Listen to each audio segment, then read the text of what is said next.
తాకట్టులో ఉన్న బంగారాన్ని విడిపించి ఆ రోజున్న మార్కెట్ ధర కట్టి మిగిలిన డబ్బును మీకు అందిస్తుంది కొమ్మూరి గోల్డ్.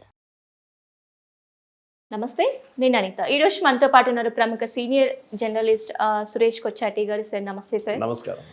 సార్, ఈ మధ్యకాలంలో మనం రెగ్యులర్గా వింటుంది గోల్డ్ రేట్ హైక్ అవ్వడం. అసలు ఎందుకు అంతగా హైక్ అవుతుంది? ఒక 2-3 ఇయర్స్ నుంచి మనం రెగ్యులర్గా చూస్తాం. ప్రీవియస్ కూడా ఉంది, ఇంక్రీజ్ రేట్ ఉంది, బట్ రేషియో ఇంత హైక్ అయితే ఎప్పుడు లేదు.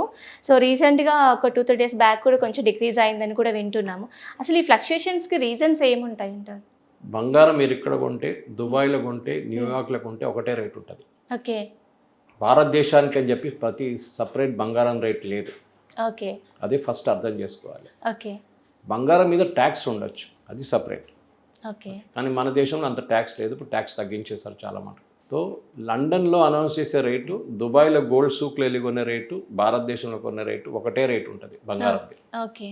బంగారం ఎప్పుడు ఒక సేఫ్ బెట్గా వాడుకుంటారు.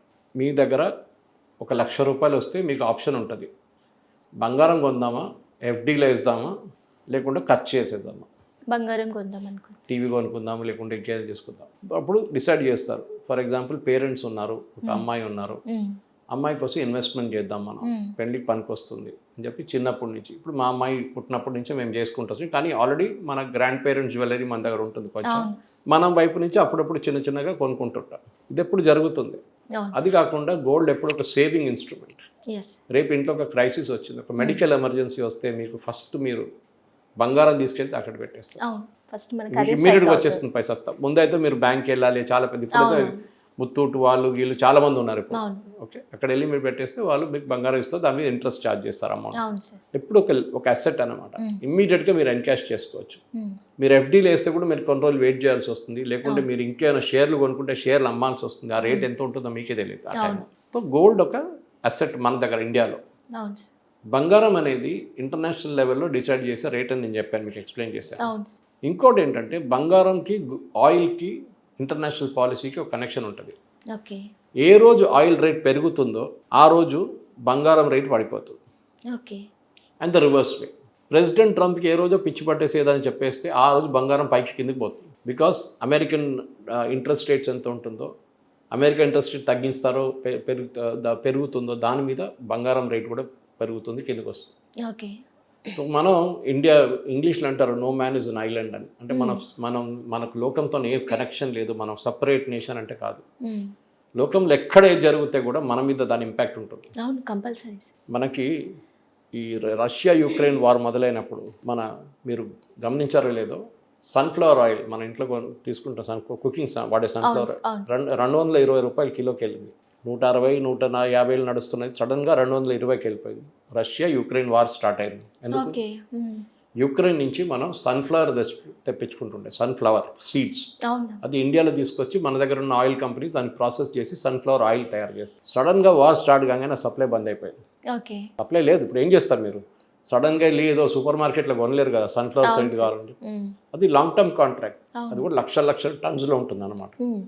ఇది సింపుల్ లాంగ్వేజ్లో ఇంటర్నేషనల్ మార్కెట్లో ఏ రోజు బంగారానికి విలువ ఎక్కువ ఇది తగ్గేది, it depends on lot of factors. President Trump ఉంటుంది, వాళ్ళ ఇంట్రెస్ట్ పాలసీ ఉంటుంది. యూఎస్లో ఇంట్రెస్ట్ రేట్స్ అంతా ఈ రోజు తగ్గించేస్తాం ఇంట్రెస్ట్ రేట్స్ అనగానే గోల్డ్ విల్ ఫ్లక్చుయేట్ ఇమీడియట్లీ. అది కాదు, గోల్డ్ అనేది ఎప్పుడు సేఫ్ బెట్. ఇంకోటి రెండవది మనం గుర్తుపెట్టుకోవాలి, మీ నోట్లు చూస్తుంటారు మీరు, currency notes. Currency note print చేసేటప్పుడు ఒక ₹100 నోట్కి ₹100 బంగారం పక్కన పెట్టాలి ఆర్బీఐ. మీకు తెలుసా అది? ఎస్. సో సెంట్రల్ బ్యాంక్, ఏ కంట్రీస్ సెంట్రల్ బ్యాంక్ అయినా నోట్లు ఒట్టిగా ప్రింట్ చేయలేరు. మరి లేకుండా వెనిజువేలా లాగా అయిపోతాం. ఒక లోఫ్ బ్రెడ్ కొనడానికి ఒక లారీలో తీసుకెళ్లాలంట కరెన్సీ. ఎందుకు? వాళ్ళు ప్రింట్ చేసుకున్నారు నోట్లు అంతే, వితౌట్ ఎనీ కంట్రోల్. సో మన దగ్గర సెక్యూరిటీ ప్రెస్ నాసిక్లోనో లేకుండా మన మింట్ కాంపౌండ్లో ప్రింట్ చేస్తే ₹1,00,000 నోట్ ప్రింట్ చేస్తే ఇవాళ 500ది ₹1,00,000 ప్రింట్ చేస్తే ₹1,00,000 బంగారం ఉండాలి ఆర్బీఐ దగ్గర. అది మన పాలసీ. సో మన దగ్గర సర్క్యులేషన్లో 10 లక్షల కోట్ల నోట్లు ఉంటే 10 లక్షల కోట్ల బంగారం ఉండాలి. దానికోసం లాస్ట్ 1 yearలో చూడండి, మనం బంగారం చాలా ఇంపోర్ట్ చేసుకున్నాం బయట నుంచి.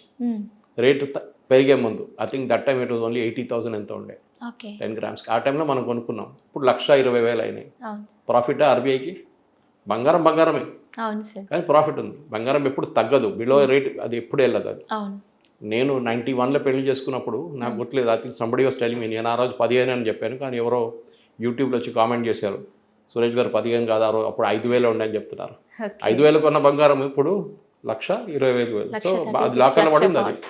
So investment wise it is a big decision. అవును సార్. మన దాంట్లో ఎవరైనా కానివ్వండి, అమ్మాయో అబ్బాయో ఎవరైనా ఇంట్లో ఉంటే కూడా పేరెంట్స్ బంగారం కొని పెట్టుకుంటారు యాజ్ అ సేఫ్ డిపాజిట్. అవును సార్. ప్రాబ్లం ఎక్కడ వస్తుందంటే ఇప్పుడుకున్న జనరేషన్కి అది వద్దు. వాళ్ళకి బంగారం కాదు, వాళ్ళ దగ్గర 1,00,000 రూపాయలు ఉంటే వాళ్ళు స్టాక్స్ కొనుక్కుంటారు, షేర్లు కొనుక్కుంటారు. ఓకే, ఇన్వెస్ట్మెంట్ చేస్తారు, క్రిప్టో కరెన్సీ, బిట్ కాయిన్, దీంట్లో ఇన్వెస్ట్మెంట్ చేస్తారు. సో ఈ జెన్జీ, మా డాటర్ ఏజ్ గ్రూప్లో ఉన్న వాళ్ళు జెన్జీ, వాళ్ళకి ఇదే ఉంటుంది మెయిన్ ఎయిమ్ అనమాట లైఫ్లో. సో డిఫరెంట్ ఇన్వెస్ట్మెంట్ ప్యాటర్న్స్ ఉంటుంది బంగారం మీద. సో బంగారం రేట్ అనేది పెరుగుతుంది తగ్గుతుంది ఇంటర్నేషనల్ ఫ్యాక్టర్స్ మీద ఉందని మనం మర్చిపోకూడదు. ఓకే. ఇంకా వన్ మోర్ కూడా మనకి ఇన్ఫ్లేషన్ అయ్యుండొచ్చు, డిమాండ్ కూడా ఉంటుంది అంటే. ఇన్ఫ్లేషన్కి బంగారంకి కనెక్షన్ ఎక్కువ లేదు. ఇన్ఫ్లేషన్ అనేది కన్జంప్షన్ మీద ఉంటుంది. ఓకే. ఏ రోజు ఇన్ఫ్లేషన్ 10%కి వెళ్ళింది అనుకోండి, ఓకే, ఒకటి గవర్నమెంట్ పడిపోతుంది. 10%కి వెళ్ళదు మన దేశంలో. 10%కి వెళ్ళే టైంలో మన్మోహన్ సింగ్ గవర్నమెంట్ పడిపోయింది. ఓకే. సో ఇప్పుడు 3-2% ఉంది, అక్కడే ఉంచుకోవాలి దాన్ని. ఆర్బీఐ చూసుకుంటారు ఇప్పుడు. ఇన్ఫ్లేషన్ అంటే ఏంటి, ధరలు పెరిగింది అనమాట. సో మీరు కొనేదానికి ఎక్కువ డబ్బులు ఇవ్వాల్సి వస్తుంది. ఓకే, సో వాళ్ళ దగ్గర ఒక బాస్కెట్ ఆఫ్ ఐటమ్స్ ఉంటుంది, 70 ఐటమ్స్ మీద ఉంటుంది, ఫుడ్ ఉంటుంది, నాన్ ఫుడ్ ఉంటుంది, అన్నీ ఉంటుంది. దాని రేట్ క్యాలిక్యులేట్ చేసి ప్రతి నెల ఎంత పెరిగింది ఎంత తగ్గింది. ఇన్ఫ్లేషన్ చాలా తగ్గకూడదు, దాన్ని స్టాగ్ఫ్లేషన్ అయిపోతుంది. That is more dangerous actually. Inflation ఒక 2-3% ఎప్పుడు ఉండాల్సిందే. ఆ ఉంటేనే రేట్లు it is very very stable అనమాట. సో ఇన్ఫ్లేషన్కి దీనికి సంబంధం లేదు. ఇన్ఫ్లేషన్ మన పర్సనల్ పర్చేసింగ్ కెపాసిటీ తగ్గిపోతుంది. బంగారం ఇన్ఫ్లేషన్ ఇప్పుడు చూస్తే మీరు ఎంత పెరిగింది, చాలా పెరిగింది కదా. యూ కాంట్ టేక్ బంగారం as a inflation factor. So basically international factors మీద చాలా మటుకు బంగారం. మీరు బంగారం ఒకటి చెప్తారు, సిల్వర్ ఏమైంది, ఎవరికి వద్దన్న సిల్వర్ ఇప్పుడు 2 లక్షలు నడుస్తుంది. ఇప్పుడు కొంచెం తగ్గింది అనుకుంటాను, ఇప్పుడు నాకు ఎగ్జాక్ట్ రేట్ గుర్తులేదు. ఎందుకు మీరు అనుకుంటా మన సిల్వర్ దేనికి వాడుకుంటాం, పాయలు వేయడం వాడుకుంటాం, బౌల్స్ వాడుకుంటాం. తెలుసా మోర్ దాన్ 60% సిల్వర్ ఇండస్ట్రియల్ యూస్కి వాడుకుంటారు, ఇండస్ట్రీలో వాడుకుంటారు. జ్యువెలరీగా కాదు, లేకుండా గిన్నెలు కాదు, it is use in the industry. So China ఏం చేశారంటే చాలా మటుకు సిల్వర్ వాళ్ళు హోల్డ్ చేసుకున్నారు, కొనేసి పెట్టుకున్నారు.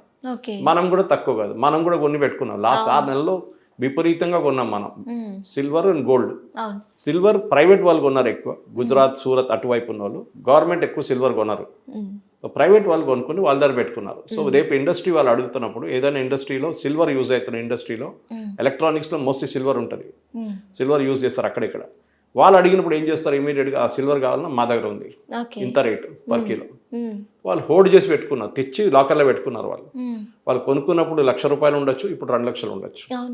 సో సిల్వర్కి ఇండస్ట్రీతో కనెక్షన్ ఉంది, పర్సనల్ కన్జంప్షన్తో కనెక్షన్ లేదు. అది మనం గుర్తుపెట్టుకోవాలి. Gold is purely personal connection.